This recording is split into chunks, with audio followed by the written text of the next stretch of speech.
This is Maximus Aviation.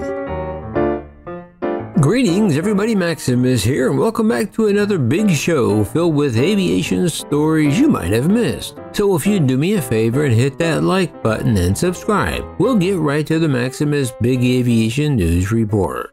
Well, our first story takes us to the state of Oregon in the United States, where this week a grand jury indicted Alaskan Airlines pilot 44-year-old Joseph David Emerson on 83 counts of reckless endangering another person and endangering an aircraft. However, they did not indict the pilot on charges of attempted murder, for which he was originally charged, stemming from an October incident in which he allegedly tried to shut off the plane's engines that led to an emergency diversion to Portland International Airport. Emerson of Pleasant Hill, California, remained in custody since the October incident at the Multnomah County Detention Center until his December 7 arraignment. And at that arraignment, Joe Emerson pleaded not guilty to all charges, at which time Multnomah County Circuit Court Judge Thomas Ryan ordered the disturbed pilot finally released from jail on bond after spending the past 2 months behind bars. Emerson also pleaded not guilty to a federal charge of interfering with a flight crew, and the judge in that case also agreed that he could be released pending trial. The release conditions agreed to by the defense attorneys and prosecutors in the case include that Emerson post a $50,000 bond, undergo mental health services, stay away from drugs and alcohol, and not come within 30 feet or 9 meters of an operable aircraft. Emerson's defense attorney Noah Horst said Emerson did not fully possess his mental faculties when he was on the Horizon Air flight and did not consciously choose to put people at risk. Speaking to reporters, Emerson's lawyer said, "Is he criminally responsible? No. Does he need help? Yes. Does Mr. Emerson deserve to be home today with his family and surrounded by his friends? Yes, he does." According to charging documents, Emerson told Port of Portland police following his arrest that he had been struggling with depression, that a friend had recently died, and that he had taken psychedelic mushrooms about 48 hours before he attempted to cut the engines. He also said he hadn't slept in more than 40 hours prior to the incident. Well, he may be out of jail, but he still has a long way to go until a trial. So what do you think? Should he be free? Is he just sick, or is he a criminal? Let me know down below, because the curious case of Joe Emerson is just getting started, so stay tuned for updates in the future. While staying with the aviation crime blotter, last week former Olympic snowboarder turned YouTuber who deliberately crashed his single-engine plane on a flight from Lompoc to Mammoth Lakes in California to gain viewers for his YouTube channel was sentenced to 6 months in federal prison for obstruction of justice.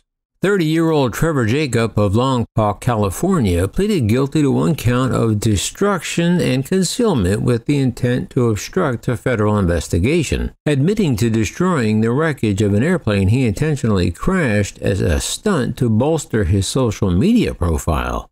Jacob, an experienced pilot, said he planned to fly solo on November 24, 2021 from Lompoc City Airport to Mammoth Lakes. Investigators said Jacob never intended to reach his destination, but instead planned to eject himself during the flight and record himself parachuting to the ground as his plane descended and crashed. He documented the ordeal and later uploaded the video titled "I Crashed My Airplane" to YouTube.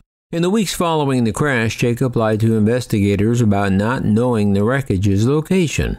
But on 10 December 2021, Jacob and a friend flew by helicopter to the site where the plane was secured and carried the remains to Santa Barbara County. Jacob then drove back to Lompoc City Airport with the crashed airplane on a trailer in an attempt to obstruct federal investigators. Jacob proceeded to unload the airplane in his hangar, cutting it up and destroying evidence over several days and placing the parts into trash bins and dumpsters around the airport. Well, good thing Jacob likes working in the metal shop and picking up trash, because I'm pretty sure he's going to be doing a lot of that for the next 6 months.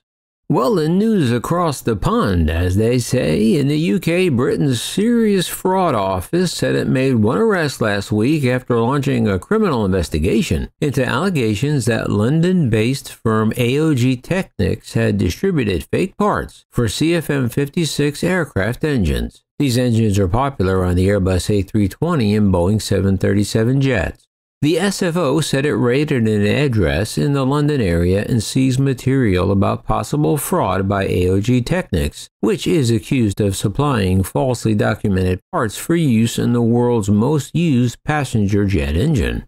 This investigation deals with very serious allegations of fraud involving the supply of aircraft parts, the consequences of which are potentially far-reaching, the SFO said in a statement. The SFO said the individual it had arrested was currently being questioned, added that it is working with regulators to determine whether there are grounds for prosecution. Last week, Ryanair became the latest airline to be hit by an international scandal after it found fake engine parts in 2 planes. The parts were discovered during maintenance checks in Texas and Brazil during the past few months. American carriers Delta, American, and Southwest have also found suspect parts in their planes. Well, in news back in the U.S., the FAA is proposing to extend the cockpit voice recording requirements to 25 hours for all new airplanes from the current 2-hour loop. The NTSB has been pushing for the change since 2018 because the United States is behind much of the world in the requirement for commercial planes. Europe has required all new airplanes to collect 25 hours of cockpit voice recording since 2021. FAA Administrator Mike Whitaker said the change will give us substantially more data to identify the causes of incidents. In 2016, the International Civil Aviation Organization, the ICAO, adopted a new standard calling for the installation of recorders capable of recording the last 25 hours on all new aircraft starting in 2021. The issue has taken on new urgency in the U.S. after a series of near-miss incidents raised alarm about U.S. air safety. The NTSB has opened 7 investigations into near-miss incidents since January, including some that could have been catastrophic. After one runway incident, the NTSB said the cockpit voice recordings in both planes were overwritten and not recovered because the devices record only 2 hours. The NTSB has also called for the FAA to mandate retrofitting existing airplanes with new cockpit voice recorders, but the agency did not agree, saying the cost would be significant at $741 million versus the $196 million incremental upgrade cost under its proposal. While a new FAA rule would see all non-US based aircraft mechanics tested for drugs and alcohol. Under the new rule, certified repair stations located outside the U.S. would be required to implement a drug and alcohol testing program. According to the FAA, only a few countries require testing of aviation or maintenance personnel. The FAA said this rule would ensure these employees are held to the same high level of safety standards regardless of where they are physically located. Joe Ferreira, Teamsters Airline Division Director, said, "This is a critical step forward in ending our two-tiered aviation system where countries like China, El Salvador, Brazil, and Singapore don't have to abide by the same rules as American aircraft technicians who are among the most talented and knowledgeable in the world." Ferreira added, "There's a huge segment of the flying public that doesn't know that the airplane they are flying on might be repaired by someone who isn't subject to the same substance abuse screening as technicians in the U.S. When passengers find out about this, they are usually outraged and horrified."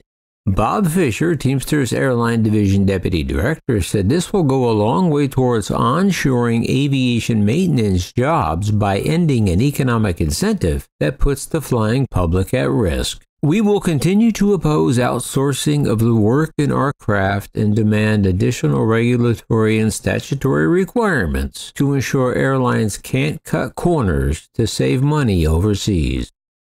And finally, the upcoming Emirates, Airbus A350, and Boeing 777X fleet have been selected as the launch vehicles for a revolutionary type of window shade that will come standard throughout the aircraft.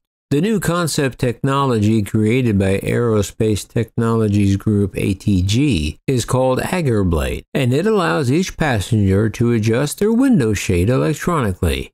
With the touch of a button, passengers will be able to choose from a view that is either clear, sun-blocking, or full blackout. The cabin crew will also be able to control the entire system of shades, ensuring they are in the correct position for takeoff and landing. A dual-shade version of Airblade allows passengers to block the bright sunlight while still providing viewing outside the aircraft.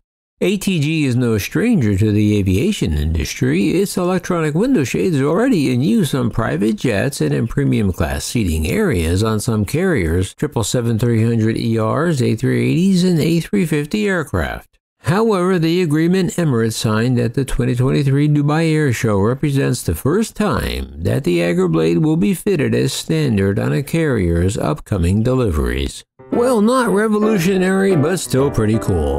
Well, that'll do it. And thank you for joining me for another edition of the Maximus Aviation Great Big Giant Mashup of aviation news you may have missed. Also, I want to wish all of you a very Merry Christmas and a happy holiday season wherever you may be all around this great big world of ours. So until next time, yeah, this is Maximus.